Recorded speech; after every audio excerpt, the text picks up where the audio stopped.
বন্ধুরা রান্না করতে আসলাম। আজকে তেল ছাড়া রান্না করছি, জানো? কারণ আমার মা করতো, আমি দেখতাম তেল ছাড়া কি করে রান্না করতে হয়। আমি এখানে ওলকপি কেটে সিদ্ধ বসিয়ে দিয়েছি। এখানে আমি একদম পরিমাণ মতো জল দেবো, পরে আর জল দেবো না। এই যে অনেকটা জল দিয়েছি, মানে ওলকপিটা সিদ্ধ হবে। আর একটু দিয়ে দিলাম। আর এই যে মেটে আলু, এই আলু কে চেনো না চেনো আমি জানি না, তোমরা কে কে চেনো কমেন্টে জানাবে, ঠিক আছে? এই মেটে আলু দিয়ে আজকে আর এই ওলকপি দিয়ে রান্না করবো। তেল ছাড়া মানে রান্না করবো, মানে পরে শুধু ফোড়নে একটু তেল দেবো এরকম ভাবে। আর মশলা টশলা সব এর মধ্যে দিয়ে দেবো।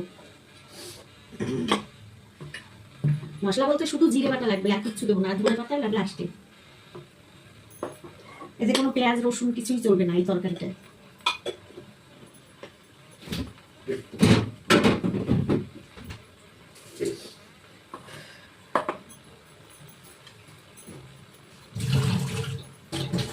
আমি এই বাটিটার মধ্যে বসিয়েছি, ফোড়নটা দেবো, সেই জন্য আমি এই বাটির মধ্যে বসিয়ে দিয়েছি। আমি এখানে একটু শিলটা তুলে আমি একটু জিরে বাটবো।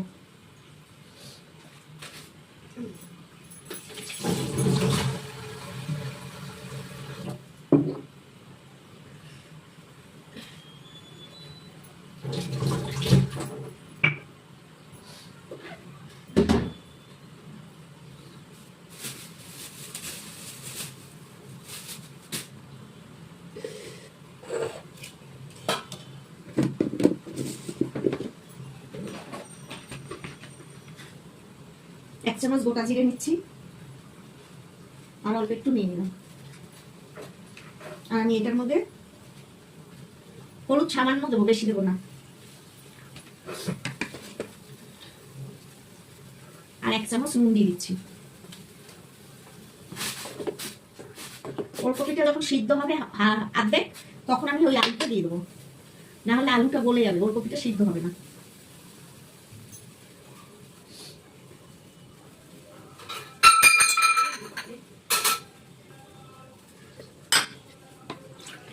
আমি জিরেটা বেটে নিই।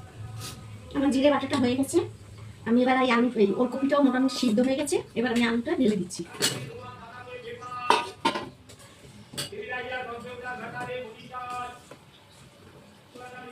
এবার আমি যে জিরেটা আর লঙ্কাটা বেটেছি, কাঁচা লঙ্কা, আমি এর মধ্যে দিয়ে দিচ্ছি।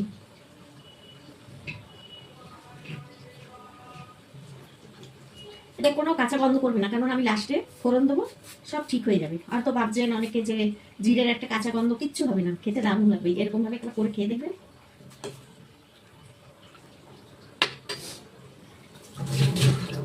সবজি না ভেজে খেলে না তার স্বাদ আলাদা থাকে। আমরা তো কষিয়ে খাই নানান রকম ভাবে মশলাপাতি দিয়ে, এভাবেও খেয়ে দেখতে হয় মাঝে মাঝে, দারুণ লাগে। আর এখন শীতকালের সবজি, বেশি কষাতেও নেই।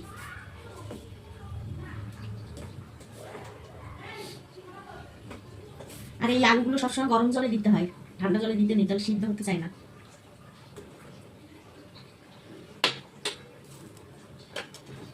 আমি এখানে কিছুটা ধনে পাতা নিয়েছি, আমি এটা শিলের উপরে কুচিয়ে নিই।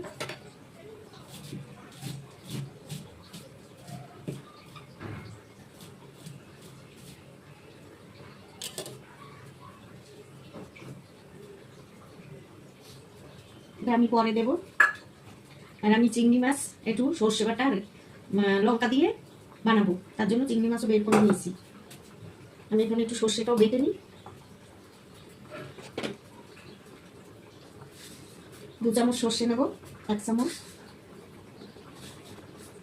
আর একটু নিয়ে নিলাম। আর একটু হলুদ দিয়ে দিচ্ছি।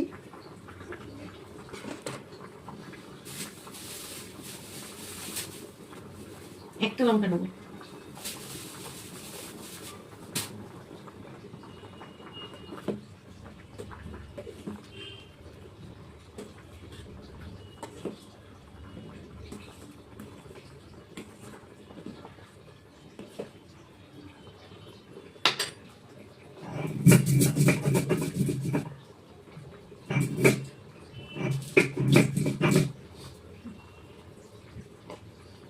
আমার তরকারিটা সিদ্ধ হোক,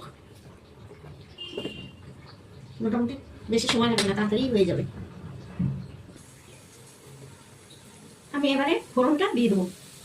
তরকারিটা আমি এই পাশে নিয়ে নিলাম, ওই পাশে ফোড়নটা দিয়ে দেবো।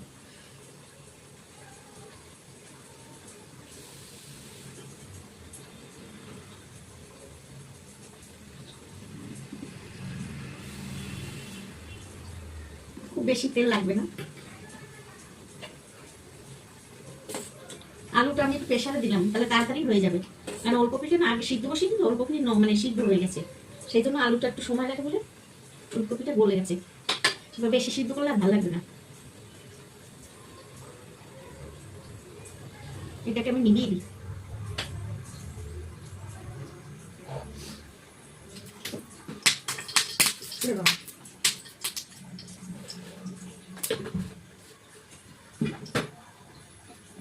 একটা শুকনো লঙ্কা দিয়ে দিচ্ছি।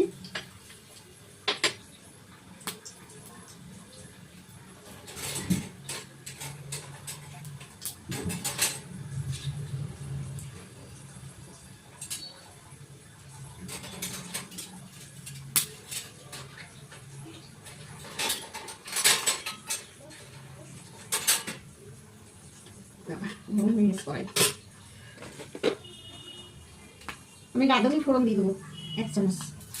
এই তরকারিতে রাঁধুনি ফোড়ন দিলে খেতে ভালো লাগবে। একটুখানি লঙ্কার গুঁড়ো দিয়ে দিচ্ছি হালকা, আর আমি এই গ্যাসটা অফ করে দিচ্ছি কেননা বেশি গরম হয়ে গেছে।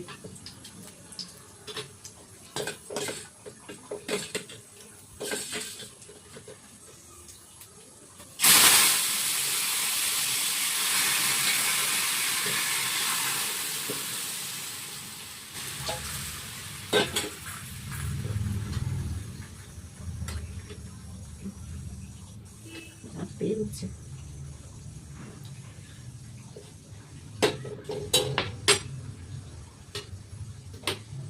এবার আমি এটাকে ঢেলে দিচ্ছি এই গামলায়। এবার গ্যাসটা জ্বালিয়ে দিই। দারুণ যে গন্ধ বেরোচ্ছে এই রাঁধুনি ফোড়নের, খুবই সুন্দর। কে কে রাঁধুনি ফোড়ন পছন্দ করো খেয়ে দেখবে, রাঁধুনি ফোড়ন দিয়ে দারুণ লাগে। আমি এবার এই ধনে পাতাটা দিয়ে দিচ্ছি।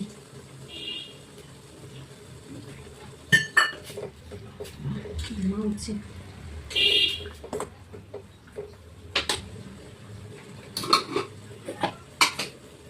আলুটা একদম সিদ্ধ হয়ে গেছে, এবার আলুটা আমি দিয়ে দিচ্ছি। আলুটা একবার গলে গেছে, বেশি ফুটানো যাবে না বুঝেছো, একটুখানি ফুটিয়ে ঢেলে দেবো।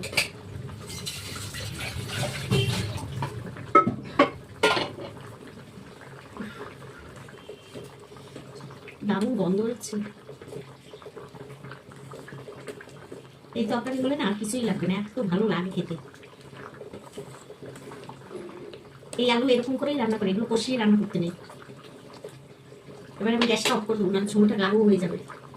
ঝোলটা এরকম থাকবে, আস্তে আস্তে ঝোলটা ঘন হয়ে যাবে। সুন্দর আলুগুলো এত সুন্দর বলেছে। গ্যাসটা অফ করে দিলাম। হ্যাঁ, ঢাকা দেওয়া থাক। আমি এবার এই কড়াইটা বসিয়ে দিলাম।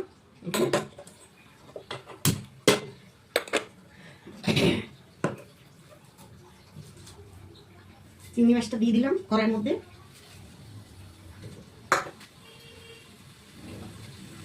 আমি সর্ষে আর লঙ্কা বাটাটাও দিয়ে দিচ্ছি।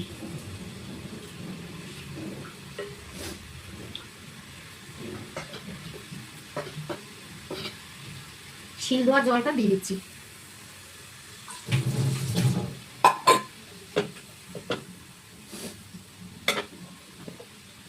নুন দিয়ে দেবো 1 চামচ, আর দিয়ে দেবো হলুদ 1/2 চামচ, আর 1/2 চামচ লঙ্কা গুঁড়ো,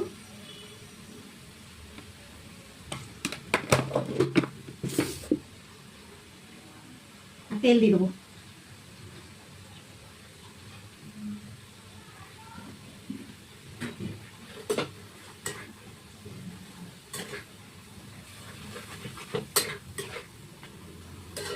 এটা একটু গ্যাসটা কমিয়ে বসিয়ে রাখবো।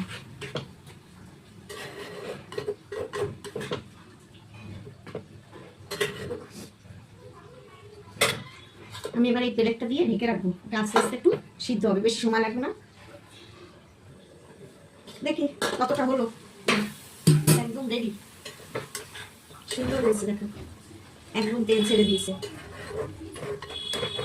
ছোট চিংড়ি তো বেশি সময় লাগে না, একটু ঝোল রেখে দেবো। দেখি নুনটা দারুণ হয়েছে খেতে, তবে একটু একটু মিষ্টি দেবো।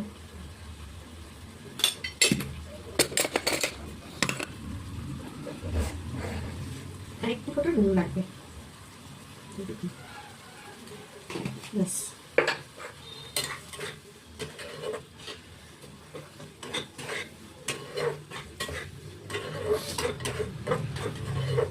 গ্যাসটা আমি এবার অফ করে দিই, এটাকে নামিয়ে নিই। দেখেছো সুন্দর হয়েছে। তাহলে আমার ভিডিওটা ভালো লাগলে কমেন্ট করে জানাবেন, ঠিক আছে? টাটা, সবাই ভালো থাকবেন, সুস্থ থাকবেন, আবার দেখা হবে। আবার কি রান্না নিয়ে আসি দেখি, আবার দেখাবো। টাটা।